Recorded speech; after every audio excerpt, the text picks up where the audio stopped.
سبحانك إني كنت من الظالمين سبحانك إني كنت من الظالمين نظام وګوره کمرو کې څوکي طلبه الحمد لله وحده والصلاة والسلام على من لا نبي بعده أما بعد فأعوذ بالله من الشيطان الرجيم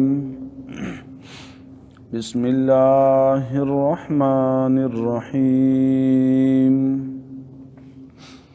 سبحانك لا علم لنا إلا ما علمتنا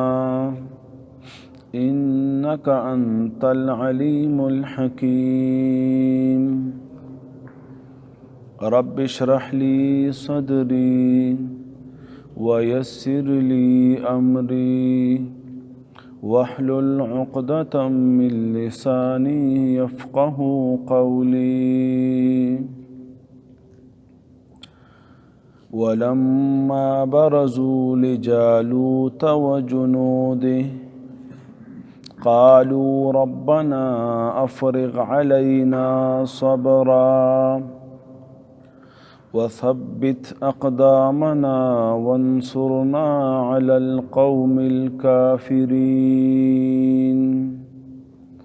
فهزموهم بإذن الله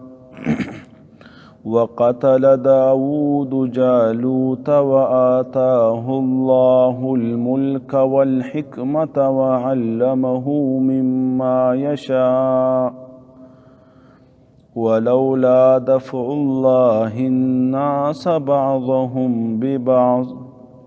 لفسدت الأرض ولكن الله ذو فضل على العالمين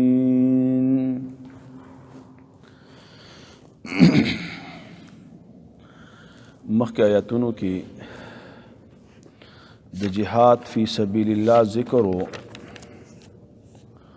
او په دې کې د بنی اسرائیل واقعات بیانېدل چې په جهاد سره دفع د ظلمونو کېږي ظلم ختمیږي او د ظالم لاس نیول کېږي او په جهاد سره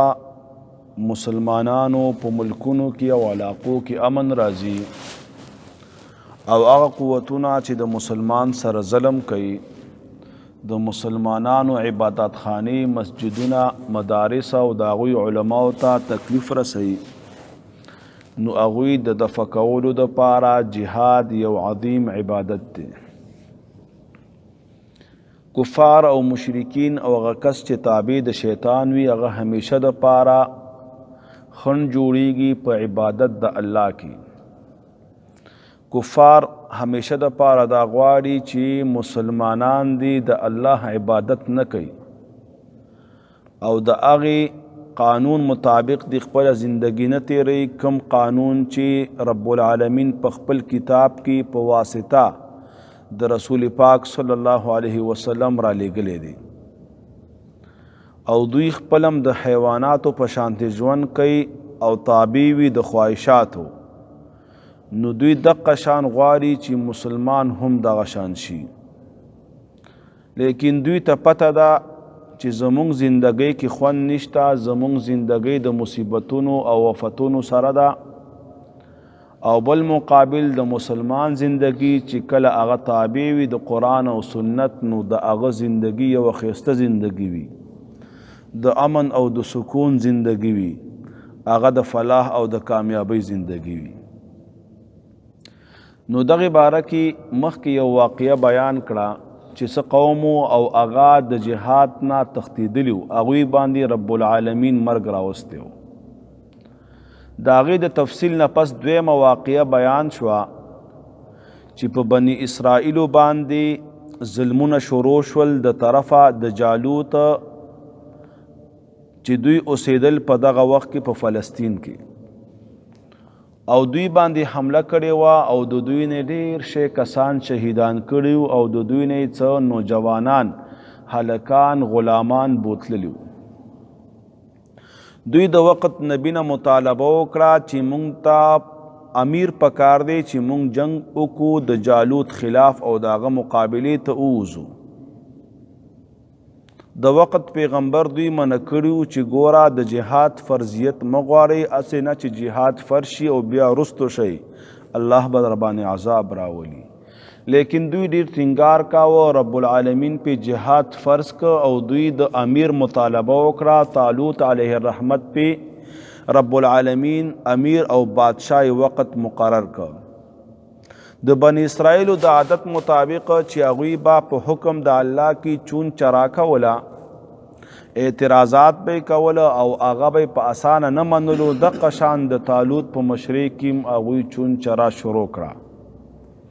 او د هغوی علت ما تاسو ته بیان کړی چې اصل کې بنی اسرائیل 12 قبیلې وي او دا 12 قبیلې د یعقوب علیه السلام د بچو نه جوړې شوي وي. بیا په دغه 12 قبیلو کې یوه قبیله داسې وه چې په هغې کې نبوت جاری و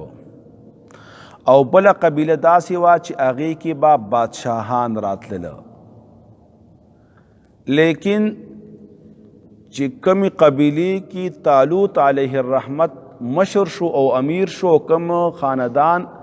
سره تعلق ساته، دا د هغه مخکینی 2 قبیلو نه نو. ځکه هغه مخکینی 2 قبیلې یو لاوی بن یعقوب علیه السلام او بل یهوذا بن یعقوب علیه السلام. دغه دواړه خاندانونه داسې وو چې په دې کې به یو کې به نبوت را روانو او په بل کې به بادشاهي او مشري را روانه وه. چې کله طالوت مشر شو نو دغه دواړو قبیلو نه د یوې قبیلې سره هم د تعلق نو، بلکې دا د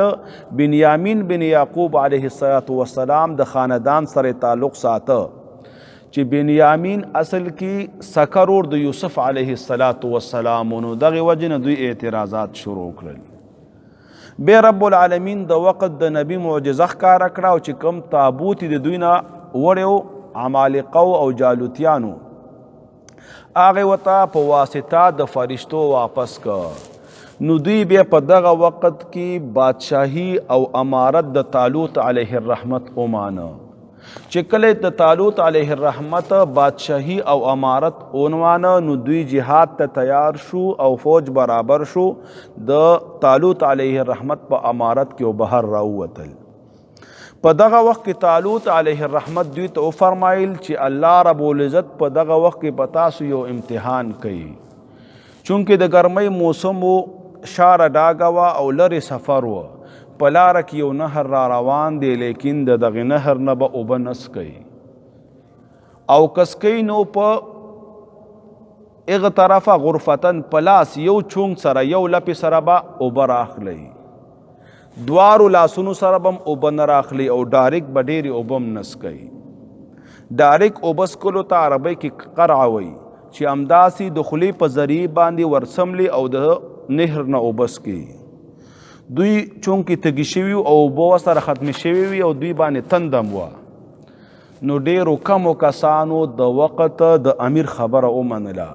او اکثره په دې کې فیل شول او پړ مخکې ور پرېوتل په اوبو باندې او ډېرې اوبه یې وڅکلې. لیکن چند کسان پکې داسې وو چې هغه مخلصین و مؤمنانو، هغوی څه خو پکې د ابن عباس رضی الله تعالی عنه د قول مطابق څه کسان خو د سره اوبه ونسکلي او څو پکې هغه چون سره راواخیستلي، یو لاس سره یوې لپې سره او هغه یې وسکلي. دوی ډېر سخت تږي شوي وو، لیکن رب العالمین دغې لږو کسانو ته په دې یو چون کې برکت واچو، خیر ورته واچو، د دوی د بدن ضرورت پوره که. او څه کسان چې د سره ونسکلي هغوی ته رب العالمین غیبي امداد وکړه، ځکه د امیر خبره یې ومنله او دا د امیر خبره هم دې ځای کې وحي وه، ځکه هغه وفرمیل چې الله تاسو باندې امتحان کوي. د وخت نبی چې دې وخت کې شمعیل علیه السلام هغه ته وحي شوې وه. لیکن چې کله مخکې روان شو چې چا اوبه څکلي وي نو هغوی فورا وکړو چې لا طاقت لنا اليوم، موږ نن طاقت نشته د جنګ، موږ د جالوت مقابله نشو کولی. نو لږه کسانو، هغه حدیث کې راځي چې 313 کسانو د طالوت علیه الرحمت په امارت کې روان شول. بل طرف ته جالوت ډېر زورور او تاریخ کې راځي چې پهلوانو 6 غزه د هغه قط و باډي هم ډېره غټه وه او زغره مچولې وه د هغه مقابله په هغې وخت کې چا نه شوه کولی او 1,00,000 فوج ورسره یو طرف ته 313 مؤمنان د بني اسرائیلو نه بل طرف ته 1,00,000 فوج دغه وخت کې د الله د ملګرو د شیطان د ملګرو سره جګړه شوه مقابله شوه لیکن دوی د لږوالي د وجې نه وروسته نه شوله ځکه مؤمنان به د قلت د وجې نه کله هم نه تښتي د جنګ نه چې کوم حدیث کې راځي چې یو کس به مقابله د دوو کوي او تښتي به نه او کله چې زیاتیږي نو بیا را تښتېدی شي هغه صرف علما او محدثین فرمایي چې هغه متعلق دی د میدان جنگ سره ته په یو ځای کې په جنگ شوي او توره در سره ده او هغې طرف نه 2 کسان رالل هغوی سره خو به جنګ کې که د 2 نه زیات 3 شو یا 4 شو بیا راوروسته شوي نو ته ګناهګار نه یې ورنه که د یو کس نه تا راوتښتېدی یا د 2 نه دا ګناه کبیره ده عظیمه ګناه ده او بقایه پاتې شوه جنگ ته وتل نو بیا که یو طرف ته په لکونو یو بل طرف ته په سلګونو یې تیښته به نه مقابله به کېږي جهاد فرض دی او دا به کوئ چې کله میدان ته ورسېدل یو طرف ته جالوتیان دي بیا د جالوت خپل یو روب و خپله باډي وه او زغره یې اچولې وه او آواز یې وکړه هل من مبارز مبارز لکه د آیات کې مرستو راځي برزو دا برزه په معنا د کلاو میدان سره راځي او پخواني جنګونه لاس په لاس جنګونه په کلاو میدان کې به کېدله او طریقه به دا وه چې اول به یو کافر او یو مسلمان راوواته هغوی به خپله کې مقابله وکړه یو طرف به شکست وخواره په هغه 2 کسانو کې بیا به کس نیم بل وواته او اخره کې به دواړو طرف ته امیرانو حکم وکړل او یو بل باندې به ورغلل په دغه مقام کې وی جالوت راوواته او ډیر په تکبر سره راوواته او د خپلو الهو نومونه یې واخیستل او امداد د هغوی نه وغوښته او دای ویلي چې نن ورځ به ای بني اسرائیلو ستاسو غوښې په مرغانو خورمه او ستاسو غوښې به په اسمان کې والوزومه تاسو به ذرې ذرې کمه او څوک شته زما د مقابلې په تاسو کې بني اسرائیل چې د هغوی هیبت وکاته د هغه دنګه ونه یې وکتله د هغه زغره یې وکتله د هغه خبرې یې وکتلې په دې کې بني اسرائیلو باندې روب راغی د الله کارونه په دغه وخت کې په دې لښکر کې داود علیه السلام د کور نه راورسېده مورخین لیکي چې په دغه وخت کې داود علیه السلام هلک ماشوم بلوغ ته نه ورسېدلی او پلار ورته څه خوراک ورکړه چې بچی لاړ شه او ستا ورونه د طالوت علیه الرحمت په ملګرتیا کې جهاد کوي دا خوراک به ورته یوسي او د هغوی سلامتیا به معلومه کړي مورخین لیکي چې د داود علیه السلام ورونه په دغه جنگ کې جنګېدله دغه وخت چې مقابله شروع کیږي دغه وخت کې داود علیه السلام میدان ته راغی دغه خبرې چې کله واورېدي دا خو وروستو نبي کیدونکی دی د ده نه برداشت نشوي دا یو کامل مؤمن او په دغه ځای کې دوی دعا مغوښتې وه چې ربنا افرغ علینا افراغ ویلی شي یو شی د لوښي نه راتویول په کاملې طریقې سره دلته دعا د رب نه وغوښته چې یا الله په مونږ باندې صبر راتوی کړي لکه بعضې پښتانه مو مصیبت ورته ورسیږي مړی ورکړی وشي یا الله کاسې کاسې صبر را باندې راتوی کړي دوی هم د رب نه دعا وغوښته چې یا الله مونږ باندې صبر راتوی کړي او چې کله صبر راشي نو د سړي زړه مضبوطیږي او چې کله زړه مضبوط شي نو قدمونه مضبوطیږي بیا سړی رږدیږي نه روب پې نه راځي او چې کله د قدم مضبوط شو رستو باغ نه کې رستو تیښته نه کې مخامخ ولاړي دلته د الله نصرت او امداد راځي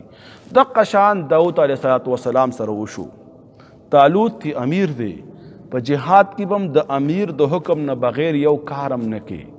چې کله درته وایي ورځه پې بیا به ورځي او چې مه ورځه نه به ورځي طالوت علیه رحمت ولاړ دی په دې کې د طالوت یو ملګری اعلان وکړ وایي که هر څوک د جالوت مقابلې ته وواته هغه ته به طالوت خپله لور په نکاح ورکوي او دا به زمونږ په قوم کې یو معزز سړی یو آزاد سړی به علما محدثین لیکي یو امیر د خپل مأمور او د یو مجاهد د پاره انعام مقررولی شي لکه ډیرو جهادونو کې نبی علیه السلام دغه شان کړي دي دیزی کی داود علیه السلام آواز وکړه چې ما ته اجازت وکړه زه د مقابله کوم طالوت علیه رحمت ورته وایي ته ماشومې ته وړوکې ته څنګه د غټ جابر ظالم مقابلې ته وروځي وایي نه ما پرېږده چې ما شهید کړي طالوت علیه رحمت پوه شو چې دا هلک نه منع کېږي طالوت میدان ته ورواته غټ میدان بو یو طرف ته به د مسلمانانو صفونو لکه دا مخامخ دیوال بل طرف ته به د کافرو یو بل ته به ښکارېدل چغې به یې وهلې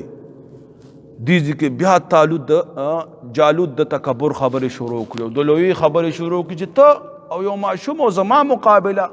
زرې زرې به دې کوم مرغانو ته به دې غوښې واچوم او دا به وکړم دا به وکړم داود علیه السلام ډېر هوښیار و وایي نن ورځ به ته رب د بني اسرائیل وګوري چې څومره غیرت کوي په خپلو مسلمانانو باندې او واقع هغه رب دی هغه سره شریک بل نشته ډېر د جرت کلمات ویلي او نن به زه ستا غوښې په مرغانو باندې خورم خلق حیران شو چې یو طرف ته یو وړوکی ماشوم چې بلوغ ته هم نه دی رسېدلی بل طرف ته د وخت پهلوان یو لوی جابر او ظالم مورخین لیکي چې جالوت مکمل خپل ځان په زغرو کې بند کړی و یو تندې ښکاره کېده بل طرف ته داود علیه السلام ساده ځکه د جنګ په نیت نه و راغلی هغو د خپلو ورونو د سلامتیا او د هغوی د څه خوراک راخیستی و لیکن علما مورخین لیکي چې داود علیه السلام کې یو کمال و ده به د خپل پلار ګډې بېزې څرولي او د پلار نوم امام ابن کثیر لیکلی یا عیسی نوم و عیشا یا ویسا او وی ګډو سرولو سره به د سره یو لیندم وه د به پې مرغۍ وغیره ویشتلې او ډېر زیات ماهر په دې نښه کې او دا یو حدیث هم دی نبی پاک علیه السلام فرمایي چې هر نبی ګډې سرولې دي او د دې فایده بعضې محدثین دا لیکي چې دا ګډه یو نافرمان شی دی دا په خبره نه پوهیږي او هر وخت یو سرکشه غوندې دی کله په یو طرف منډه او کله په بل طرف منډه چې دی صابر مالک نه وي او صابر شپونکی نه وي نو اکثره به یا پریښودي او یا به په دې سر وهلي او مړه کړي به نو چې کله یو نبی ګډې وسروي نو د هغه صبر او حوصله نور هم زیاته شي امام ابن کثیر د موسی علیه السلام باره کې لیکي و یو ځل ګډې سرولي او هغه د شعیب علیه السلام ګډې سرولي په مدین کې د هغې واقع مرستو را روانه ده و یو ناوخته ټیم و باران هم شوی و تکه توره تیاره و یو ګډه په نالت شوه په منډو شوه چونکې ګډې د شعیب علیه السلام وي دا هلته د هغه یو رایو په تنخوا باندې کار کاو چونکې د هغه ګډه خو یې نه شوه پرېښودلې منډې تر دې چې ګډه د غرب په طرف روانه شوه تر دې چې غر سر ته ورسېده موسی علیه السلام منډې اخره کې د غر په سر کې چې بیا بل خوا ځای نه و نو یو ځای کې ودرېده که دا بل څوک وي زموږ او ستاسو غوندې دومره تکه توره تیاره او شپه او ښه امسام ورسره و او هغه خو جلالي سړی او په یو سوکي کیپتي مړ کړی و نو په دې سر به گزار ورکړی و هملته به فیصله کړې وه لیکن موسی علیه السلام ډېر صابر سړی و ورغې ګډې راونیول او کېناسته چاپي ورته شروع کړه چې د الله باندې زم دې ستړی کړم او ځان دې ستړی کړه او بیا ډېر په مینه محبت لاس نه راونیوله او د هغه نه پړي نه روانه یې کړه نو دقه شان داود علیه السلام هم ګډې سرولې وي او په ګډو سرولو سره یې لیندم چلولې وه ډېره تجربه یې پکې وه چې کله میدان ته قدم کېښوده او جالوت هم رامخې ته کېږي او دام ور روان دی د سره هېڅ هم نشته په دې وخت کې یوه لینده ده ورسره فورا کاني ته یې لاس که او لینده یې راواخیستله او څو پورې چې هغه رامخکې کېږي ځکه مقابله چې نږدې شي بیا کېږي یو بل ته بیا نورې خبرې کوي، یو بل په روب کې اچوي. لیکن الحرب خدع یو حدیث کې راځي، دا جنگ یو دوکه ده. په دوکې چل ول یو شي کې دوکه جایز نه ده، مګر په جنگ کې وي داسې هم کولی شي یو کافر باندې تو گزار کې وغه ډېر زورور دی، تیښته ګناه کبیره ده، خو ته ترې رامنډې کا چې هغه در باندې رامنډې کي، ناڅاپه مخ ور واړه او غرض ترې نه پورته که، نو بیا هغه په غفلت کې دوباره. نو چې کله هغه را روانو په دې وخت کې د لیندې ته لاس که او هغه خو نو ټول ځان په زغره کې پټ کړی، یو تندی ښکاره کېده او دا ماشاءالله ښه سینده کو. رب العالمین د هغه په دې ګزار کې ډېر برکت واچاو. لکه څنګه راځي وما رمیت اذ رمیت، یو غزوه کې نبی علیہ السلام ډېر زیات پریشان او ډېر زیات کفار راغلي وو. نبی علیہ السلام شګې ور ګزارې کړي، نبی علیہ السلام شګې ګزارې کړي. الله وایي تا شګې نه دي ور رسولي، تا صرف شګې گزارې کړي. الله دغه شګې د کفارو سترګو ته ورسولي، هغوی نه یې هغه لودن او لاره خطا کړه او په شکست باندې شو. دغه شان چې کله د داود علیه السلام لیندۍ راغله او گزار یې پرې وکړ، ډایرکټ په تندي ولګېده او داسې ګزار لکه سم د ایټم بم د ګزار. غټ پهلوان یې داسې راوغورځو چې دنیا ورته حیرانه شوه. داود علیه السلام ورمنډې کړي، ماشوم و، د جالوت توره د جالوت د دغه نه راواخیسته او سر یې ترې نه پرېږده. لکه په دې امت کې د دې امت لوی ظالم ابو جهل، هغه د دو ماشومانو په واسطه معاذ او معوذ رب العالمین مردار کړی و. چې کله جالوت را پرېواته او سر ته نه پرې شو، نو په دې وخت کې په عمالقه او جالوتیانو باندې روب راغی چې مخکې راشي مقابله وکړي. 313 کسان دي او دوی 1 لک دي، په شا شول. طالوت علیه رحمت حکم وکړ چې بس ورځئ ورباندې. ډېر وتښتېدل، ډېر مردار کړل. رب العالمین 313 مجاهدینو ته په مشرۍ د طالوت علیه رحمت کې کامیابی ور نصیب کړه.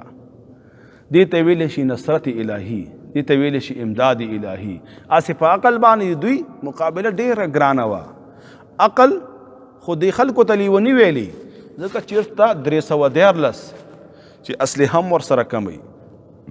او چېرته په لکونو او مشر یو غټ پهلواني او اسلحه هم ورسره ډېره زیاته وي. دغه شان د الله نبي سره په جنګونو کې هم شوي، یو طرف ته به ټول کفارو، هغوی سره به ډېر اسونه او زغرې به وي، بل طرف ته به مؤمنان کمزوري وو، تورې به مو سره پوره نه وي. لیکن رب العالمین مؤمنانو ته بری ورکړی دی او رب العالمین اسلام په ټوله دنیا کې خور کړی دی. دغه شان د طالوت علیه رحمت په مشرۍ کې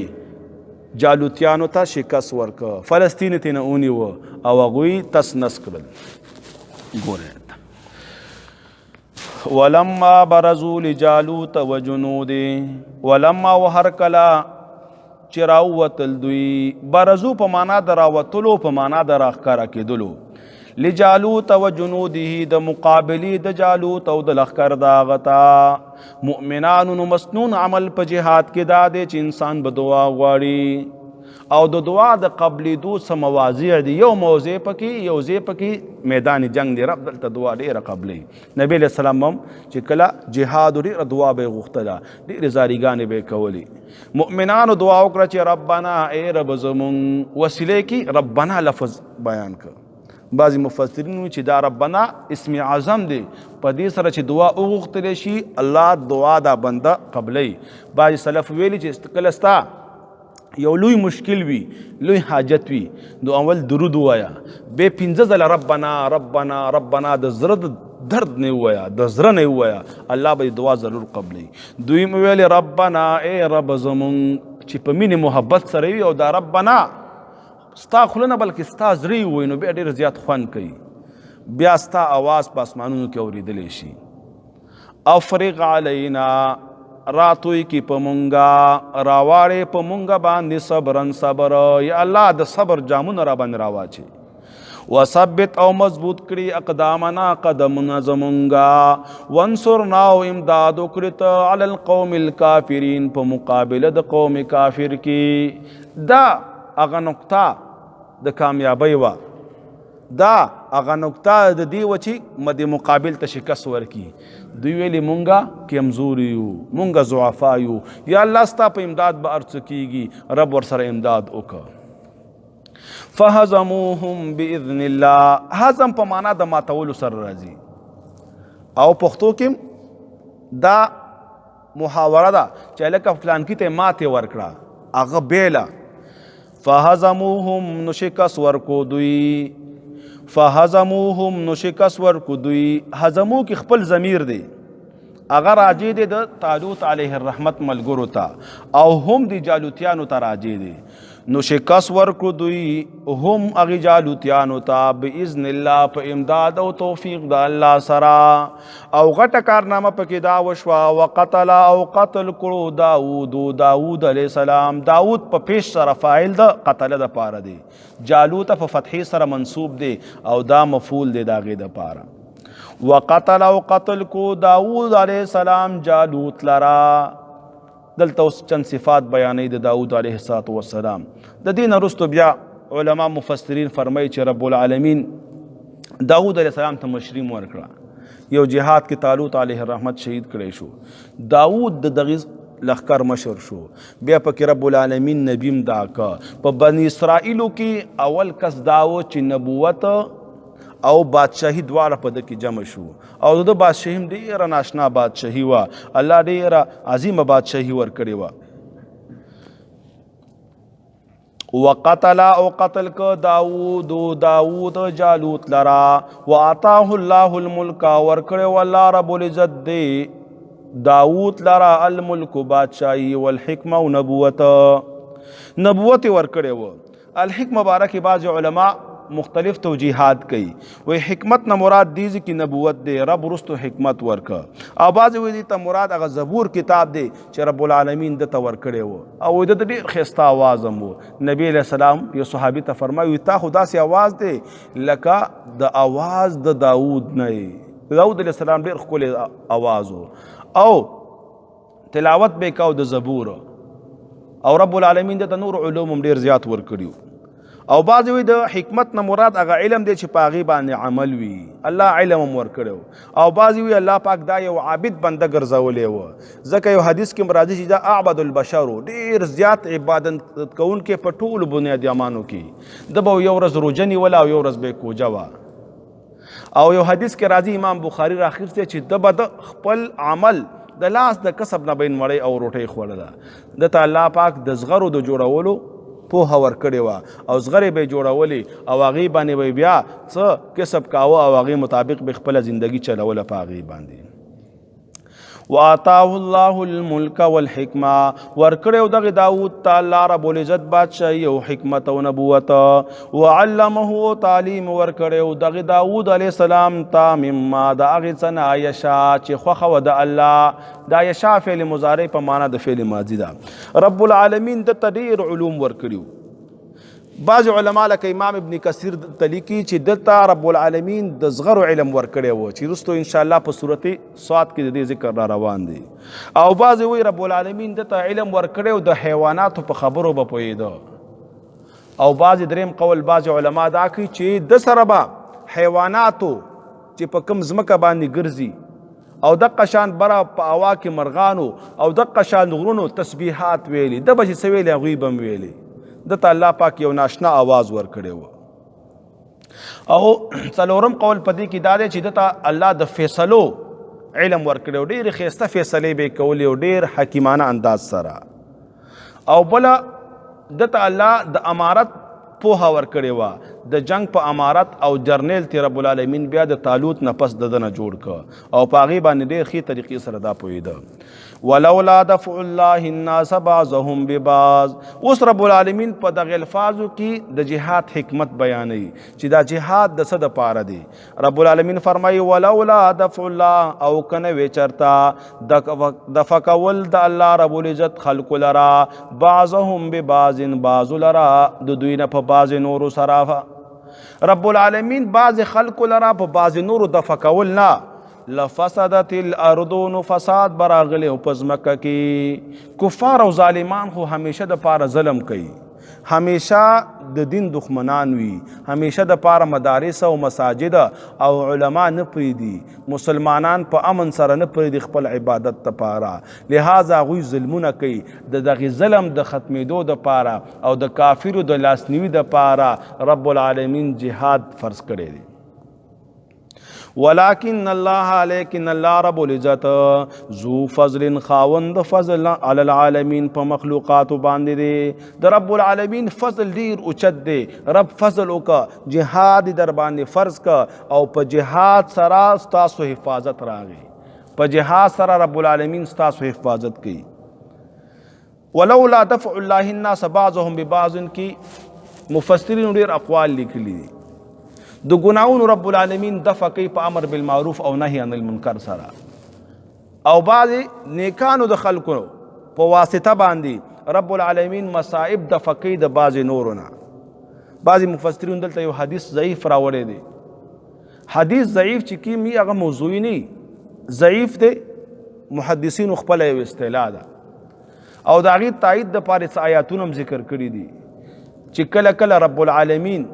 د یو مشر په ذریعه باندې چې هغه ډیر نیک وي، کور کې وي، د هغه د اولاد، د هغه د ښځې او د هغه د مال حفاظت کوي. یو بل حدیث کې راځي چې هغه هم ضعیف دی. وایي کله کله د یو نیک سړي په واسطه باندې چې هغه په یو محله کې اوسیږي، د سلو ګاونډیانو نه رب العالمین شرونه او مصیبتونه دفع کوي. او دغه شان باید سلفو به دا فرمایله اطلب الجار قبل الدار، د کور د طلب کولو نه مخکې چې کور وګوري چې څنګه دی، زما استوګنه پکې کېږي که نه کېږي، زما ضرورت ته برابر دی که نه برابر. اول هغه ګاونډیان وګوره، که نیک ګاونډیان یي نو ستا زندګي به ښه، او که بد وي نو بیا په عذاب کې د هغې نه.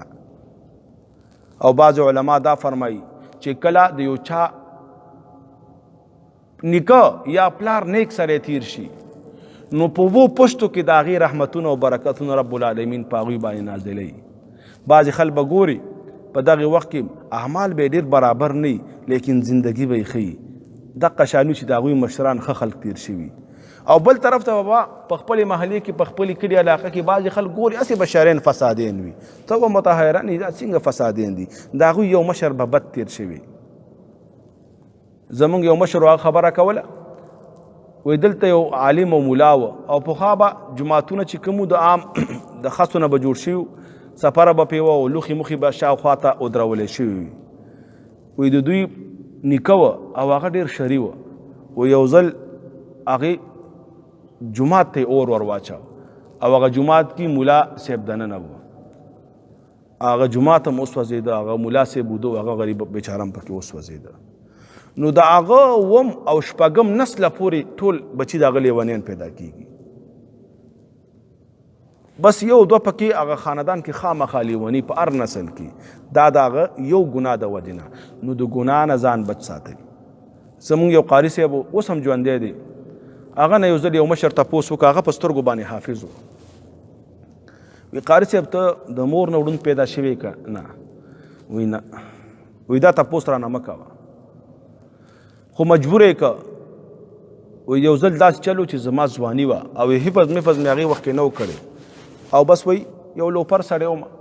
سترګټو نسوار او دغه شی نه و. یو ځل مې نسوار اچولي و، مخامخ یو ښځه بوډۍ را روانه وه. وی نسوار مې قصدن راواخیستل او ډایرکټ مې دا بوډۍ په مخ وویشته. وی هغې راته ویل چې بچې په سترګو ړوند شي، دا څه دې وکړل؟ وی چې زه کور ته لاړم او سبا راوچت شوم، بیا مې سترګې نه وي. نو کله به هم بل ته تکلیف نه رسوئ. د بابا څه وایي د ازار نه چا بازار لیدلی نه دی. چا ازار وکړه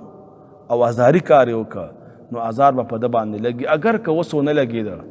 میاشت پس به ولګي، کال پس به ولګي. که به تا ونه لګېده ستا په بچو به ولګي، که ستا په بچو نه وي ستا په نسو به ولګي، خو یو ځای کې به خامخا لګي. د ازار نه به ځان ساتي.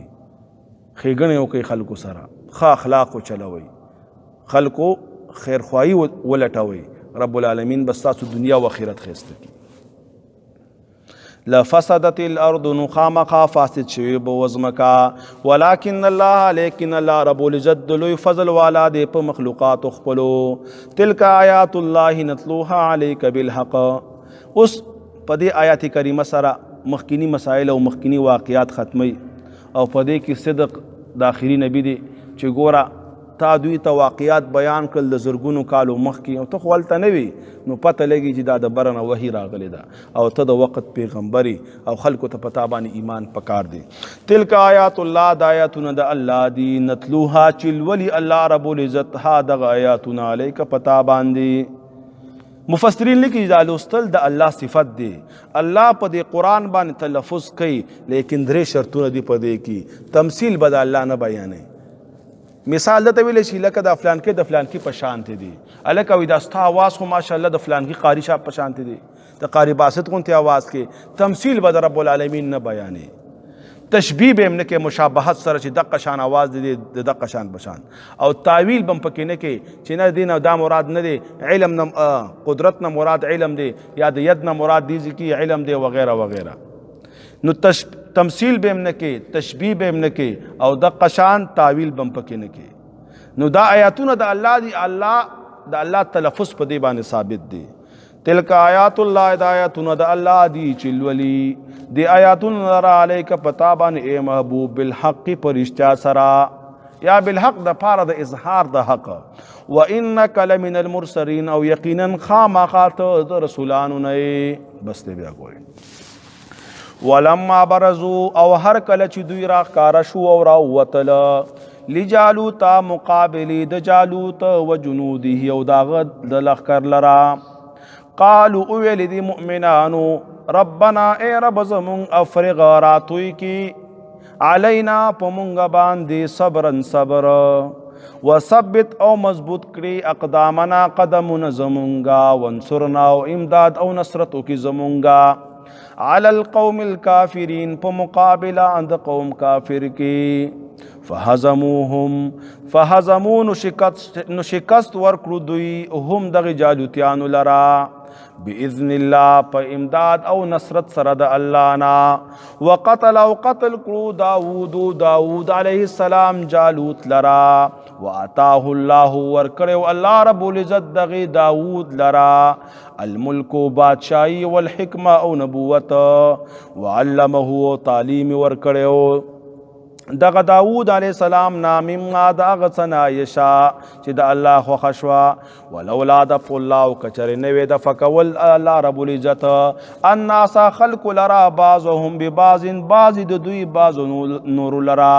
لفسدت الارض نو خامخا فساد براغلی او پزمکه کې نو جهاد فایده ده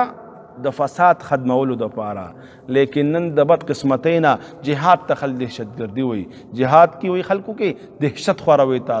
تاسو خوف خوروي الله وینا جهاد سره فساد ختميږي ولكن الله لیکن الله رب العزت ذو فضل خاوند فضل علی العالمین په مخلوقاتو باندې. تلک آیات الله د آیاتونه د الله تعالی دی نتلوها چې لولي دی آیاتونه لرا علیک پتا باندې بالحق د پاره د اظهار د حق یا په حق سرا و انک او یقینا لمن المرسلین خامقا د رسولانو نه. وصلی الله تعالی على خير خلقه محمد وعلى آله وأصحابه أجمعين. اللهم صل على محمد وعلى آل محمد كما صليت على إبراهيم وعلى آل إبراهيم إنك حميد مجيد. اللهم بارك على محمد وعلى آل محمد كما باركت على إبراهيم وعلى آل إبراهيم إنك حميد مجيد. اللهم ربنا آتنا في الدنيا حسنة وفي الآخرة حسنة وقنا عذاب النار. اللهم أرنا الحق حقا وارزقنا اتباعه وارنا الباطل باطلا وارزقنا اجتنابه. رب العالمین زمون صغیره کبیره گناهونه معاف کی. الہ العالمین زمون نبی او زاره گناهونه معاف کی. رب العالمین گناهونه کوم قصدن کړي که زمون سهون شوی رب ټول راته معاف کی. رب العالمین د ملګری راضی او د درس قرآن ته ډېر په مینه محبت کینی. بعضې ملګري داسې چې کله کله کینی یا بعضې ملګري ملمانې کله راشي. رب العالمین د ټولو مغفرت نصیب کی. رب العالمین د ټولو ته هدایت نصیب کی. رب العالمین د ټولو ملګرو ته کامیابی نصیب کی. رب العالمین د ټولو ملګرو دنیا او آخرت درست کی. رب العالمین د ټولو ملګرو ته د دنیا او د آخرت کامیابی ور نصیب کی. رب العالمین د ملګري ناستې که ملګري څه ضرورت وي څه مشکل کې گیر وي څه حاجات وي یا څه بل څه دک او درد په زړه کې وي خالق کائنات د ټولو د سینونو او د زړونو او د دوی د رازونو نه ته خبرې ته علیم بذات الصدور. رب العالمین د ټولو ملګرو ضروریات او حاجات او مشکلات په خپل فضل سره او د خپلو خزانو نه پوره کا. رب العالمین د ملګرو کې کوم ملګری بیمار وي، نن یو ملګری د یو دعا مطالبه کړې دا کور کې څه ماشوم بیماری وه، د ملګرو کې څوک بیماران وي یا د دوی کورونو کې څه بیماران وي، واړه بیماران وي، مشران غټان بیماران وي، یا چا ورته وینا کړي د دعا دپاره ملګري خپلوان بیماران وي، الہ العالمین ټولو ته شفای کامله عاجله مستمره ور نصیب کړي د نیکو اعمالو دپاره او د خپلو خپلوانو د خوشحالۍ دپاره. رب العالمین ټولو ته شفای کامله عاجله مستمره ور نصیب کړي د نیکو اعمالو دپاره او د خپلو خپلوانو د خوشحالۍ دپاره. رب العالمین زمونږ د ایمان محافظ شي، رب العالمین زمونږ د ایمان حفاظت وکړي، رب العالمین زمونږ د ځانونو حفاظت وکړي، رب العالمین زمونږ د اولادونو حفاظت وکړي، رب العالمین زمونږ د خاندانونو حفاظت وکړي، رب العالمین زمونږ د ټول ارشي حفاظت وکړي، الہ العالمین موږ د ګناهونو نه بچو ساتي، رب العالمین موږ د ګناهونو د ټولو اقسامو نه بچو ساتي، رب موږ د کفر نه بچو ساتي، رب موږ د شرک نه بچو ساتي، رب موږ د بدعت او ریاکارۍ نه بچو ساتي، رب العالمین موږ د دروغ او د غیبت نه بچو ساتي، رب موږ د حسد او بهتان نه بچو ساتي، رب موږ د دوکو او غدارو نه بچو ساتي، رب موږ د سودخورۍ نه بچو ساتي، رب العالمین موږ د حرام خورۍ نه بچو ساتي، رب العالمین موږ د ټولو ګناهونو نه بچو ساتي. الہ العالمین په دنیا کې ایمان عظیمه سرمایه ده، الہ العالمین تر مرګ پوری په دغه ایمان باندې مونږ قائم او دائم وساتي، رب العالمین مونږه تر مرګ پوری په دغه ایمان باندې قائم او دائم وساتي، رب العالمین مرګ د ایمان سره مونږ ته نصیب کی، رب العالمین خاتمه زمونږ په ایمان کی، رب العالمین چې کله مرګ راځي مرګ د شهادت مونږ ته نصیب کی، رب مونږ ته مرګ د شهادت نصیب کی.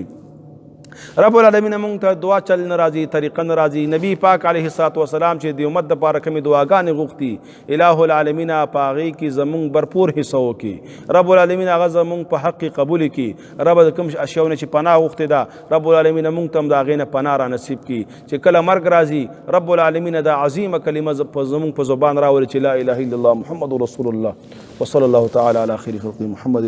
وعلى آله وصحبه اجمعین. اللهم صل علی محمد وعلى آل محمد كما صليت على ابراهيم وعلى ال ابراهيم انك حميد مجيد. قاري سي بخير مرحبا جور مور صحت خير يا سيدي خديت جور مور تم خدي السلام عليكم سي حسين جور سيدي خدي تبدي برابر سيتونه دي خدي څنګه لګا سينما كم ځکه کلی کوم او سپین جماعت د پرخو ده دا ولي هغه ولا بس مونږ